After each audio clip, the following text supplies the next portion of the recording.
Welcome guys. Today we move to new chapter transformation of sentences, वाक्यों का रूपांतरण। इसमें हम वाक्यों को इस तरीके से चेंज करते हैं कि उनके अर्थ में कोई परिवर्तन नहीं आता है, क्योंकि to change a sentence without changing its meaning is transformation. बिना अर्थ बदले सेंटेंस को चेंज करना ट्रांसफॉर्मेशन ऑफ सेंटेंस कहलाता है। और आज हम क्या कर रहे हैं, रिमूविंग टू, एडवर्ब टू को हटा करके। एडवर्ब टू, टू का मतलब होता है अत्यधिक, over, enough, extremely enough, beyond the proper limit. उस शब्द को हटा करके सेंटेंस को नए तरीके से बनाना। अभी तक तो ऐसा सेंटेंस था आपके पास जिसमें टू आया हुआ था, उसको हमने सो में बदला, उसके बाद कैन नॉट, कुड नॉट लगाया और वर्ब की फर्स्ट फॉर्म लिखी। क्यों? क्योंकि वर्ब की फर्स्ट फॉर्म दी हुई थी, to go, to come, to read, to write. इस TOO एडवर्ब के बाद इन्फिनेटिव आ रहा था। आज अब इन्फिनेटिव नहीं आएगा। फिर क्या आएगा? कहीं पर फॉर आएगा, कहीं पर टू आ जाएगा, कहीं पर कोई विद आ जाएगा। तो ऐसे सेंटेंस में जब टू के बाद इन्फिनेटिव नहीं आता है तो इसका चेंज करने का तरीका भी अलग होता है। ध्यान से देखो, एग्जाम्पल देता हूँ। He is too eager for praise. देखो ये टू तो आया है, एडवर्ब टू जिसको हटाना है, ये टू तो आया है, टू ईगर। अब यहाँ पर टू प्रेज नहीं आया है। पहले इन्फिनेटिव आता था टू प्रेज, तब हम उसको कैन नॉट, कुड नॉट में बदलते थे। आज फॉर आ गया है, तो ऐसे सेंटेंस को बदलने के लिए टू के लिए जो शब्द आते हैं वो आते हैं अत्यधिक के लिए जो शब्द आते हैं, जैसे enough, very, over, extremely, beyond the proper limit. ऐसे शब्द यूज करोगे और बाकी सेंटेंस वैसा ही रहेगा। एक बार फिर बताता हूँ, जब इस टू के बाद इन्फिनेटिव आता है तो सेंटेंस कैसे बनता है? कॉम्प्लेक्स में बनता है। टू को तो बदल देते हैं सो में, कंजक्शन डैट लगाते हैं और फिर अगली वर्ब के लिए कैन नॉट और कुड नॉट लगाते हैं वर्ब की फर्स्ट फॉर्म के साथ। करेक्ट। लेकिन जब इस टू के बाद इन्फिनेटिव नहीं आता है, to go, to come, to read, to write, to play नहीं आता है, कोई और चीज़ आ जाती है, कोई दूसरा प्रीपोजिशन आ जाता है, फॉर, विद, टू, इन, तो ऐसी स्थिति में हम कैन नॉट, कुड नॉट नहीं लगा सकते और सेंटेंस में बीच में कंजक्शन डैट भी नहीं दे सकते। इस टू को शो में भी नहीं बदल सकते। तो क्या करेंगे? इस टू का जो सेंस है अत्यधिक, इनफ, ओवर, एक्सट्रीमली, इन शब्दों पर हम फोकस करते हैं और सेंटेंस को ज्यों का त्यों लिख देते हैं। असर्टिव है, असर्टिव ही रहेगा। चलिए मैं आपको समझा देता हूँ। जैसे he is too eager for praise, प्रशंसा के लिए वो अत्यधिक भूखा है, अत्यधिक इच्छा रखता है, ज़रूरत से ज़्यादा। तो क्या कहोगे? ही इज़ टू ईगर क्या हो जाएगा? Very eager.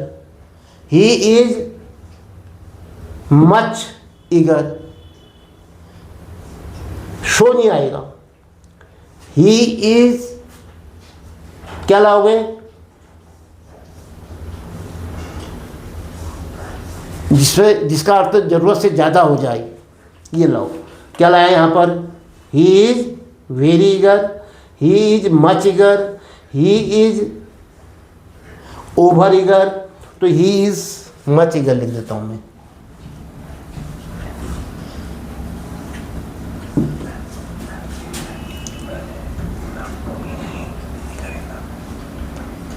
He is very लिख देता हूँ लो, ही इज़ वेरी ईगर। अब ये वेरी शब्द जो है टू के लिए थोड़ा कम हो गया।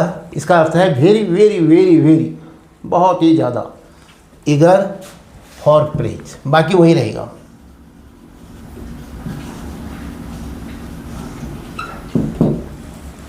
ही is much eager for praise, ये भी हो सकता था। Yes, too many cooks spoil the broth. बहुत ज़रूरत से ज़्यादा जब कुक होते हैं, कोई काम करने वाले हो जाते हैं, तो क्या करते हैं? शोरवा को, मीट के सूप को बिगाड़ देते हैं। एक ने नमक डाला, दूसरे ने भी नमक डाल दिया, एक ने मिर्च डाला, दूसरे ने भी थोड़ा सा और डाल दी। तो टू मैनी कुक्स का मतलब क्या हुआ? ज़रूरत से ज़्यादा कुक्स, टू मैनी। अब ये टू मैनी को हटाना है आपने, क्योंकि एडवर्ब टू को तो हटाना ही है हमने। इसका मतलब क्या हो जाएगा? Many a कुक्स, many a कुक्स। ज़रूरत से ज़्यादा कुक के लिए आएगा। मैनी अ, उसके बाद भी हम कुक्स का प्रयोग कर सकते हैं। Many a कुक्स spoil the broth, ज़रूरत से ज़्यादा कुक्स जो हैं वो क्या कर देते हैं, शोरवा को बिगाड़ देते हैं।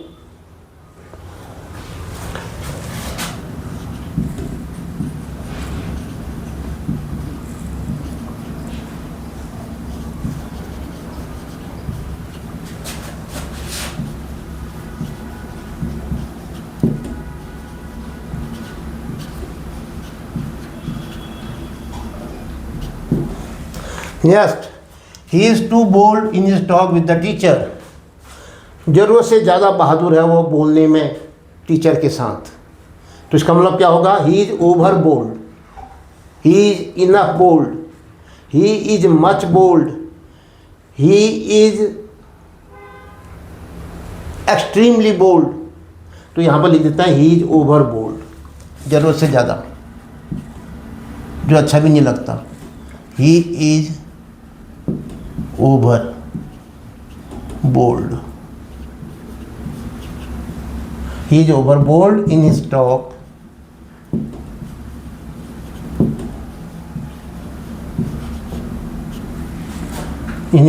with the teacher।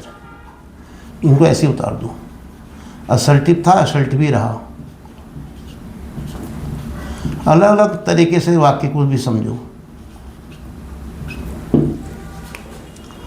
He is too bold को हमने क्या कर दिया, ही इज़ ओवर बोल्ड, बाकी वही रखा।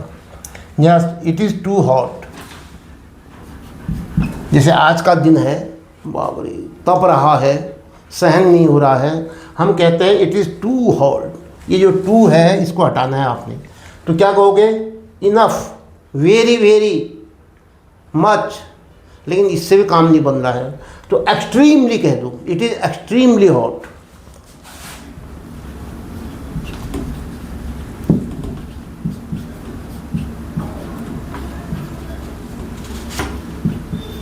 टू को हमने हटाना था, हमने क्या लिख दिया उसको, एक्सट्रीमली हॉट। ज़रूरत से ज़्यादा कल्पना भी नहीं कर सकते हैं इतना गर्म है, इसके लिए आता है too hot. He is too fond of reading novels, he is, too को तो हटाना ही है, वो शौकीन है फॉन्ड ऑफ रीडिंग नॉवेल्स, कितना, टू। इस टू के लिए क्या आएगा, बियॉन्ड द प्रॉपर लिमिट। आप समझ भी नहीं सकते हो, सोच भी नहीं सकते हो कि कितना वो रात दिन उपन्यास पढ़ता है, तो क्या कहोगे, बियॉन्ड द प्रॉपर लिमिट, सोच से भी ज़्यादा, जितना हम अनुमान लगा रहे हैं, कैलकुलेशन कर रहे हैं, उससे भी ज़्यादा, हमारी समझ से परे वो उपन्यास पढ़ने का शौकीन है। He is fond of reading.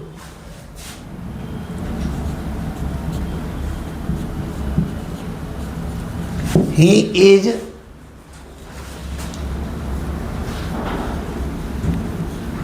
Fond of reading novels, he is fond of reading novels. अब टू को हटाओ, अत्यधिक के लिए लाओ, बियॉन्ड द प्रॉपर लिमिट, समझ से परे।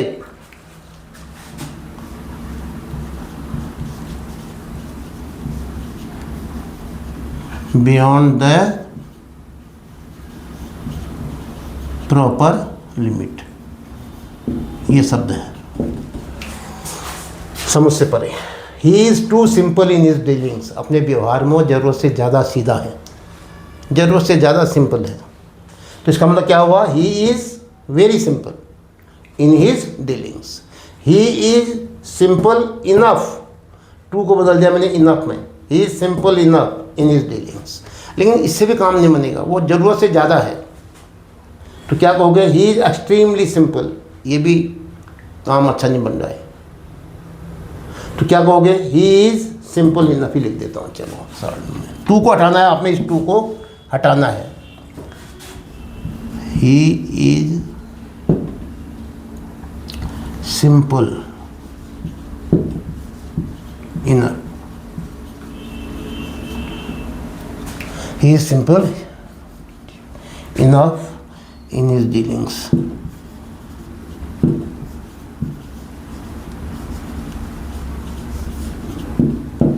in his dealings। तो ये था आज ऐसे सेंटेंस जिसमें टू दिया हुआ है एडवर्ब, लेकिन टू के बाद इन्फिनेटिव नहीं दे रखा है, फॉर दे दिया और विद दे दिया, इन दे दिया, तो ऐसे सेंटेंसेस को बदलने के लिए हम कैन नॉट, कुड नॉट का प्रयोग नहीं करते हैं, दूसरा क्लॉज नहीं लाते हैं, डैड नहीं लगाते हैं। तो हम क्या करते हैं, केवल टू को बदलते हैं, एडवर्ब टू को। तो एडवर्ब टू की जगह में क्या लिख दिया हमने, कहीं पर वेरी लिख दिया, कहीं पर मैनी अ लिख दिया, कहीं पर इनफ लिख दिया, कहीं पर ओवल लिख दिया, कहीं पर एक्सट्रीमली लिख दिया और कहीं पर बियॉन्ड द प्रॉपर लिमिट लिख दिया, कहीं पर इनफ या मच ये शब्द यूज किया और टू को हटा दिया। तो ये टू को हटाना, एडवर्ब टू को हटाना और फिर नया वाक्य बनाना, अर्थ नहीं बदलना चाहिए, इसको हमने कहते हैं ट्रांसफॉर्मेशन ऑफ सेंटेंसेज। तो ये चैप्टर आपको कैसा लगा, कितना समझ में आया? क्योंकि ये छोटे छोटे चैप्टर आपके लिए बहुत ही इम्पोर्टेंट हैं, जिससे आप सिंथेसिस और ट्रांसफॉर्मेशन में मास्टरी कर सकते हैं। और जो कॉम्पिटिटिव एग्ज़ाम्स हैं आपके एनडीए के, सीडीएस के या इसी ढंग से यूपीएससी के, है ना, तो हम आपको देखेंगे कि वहाँ पर तो कैसे आता है, एमसीक्यू पैटर्न में आता है, वहाँ तो आपके लिए और आसान हो जाता है यदि आपने नियम याद कर रखे हैं, यदि आपने अभ्यास कर रखा है। तो ये वीडियो आपको कैसा लगा, आप कमेंट बॉक्स में अपनी राय ज़रूर लिखें। यदि अच्छा लगता है तो अपने दोस्तों को शेयर करें और इस चैनल को सब्सक्राइब भी करें। इसके साथ ये वीडियो समाप्त होता है। जय हिंद।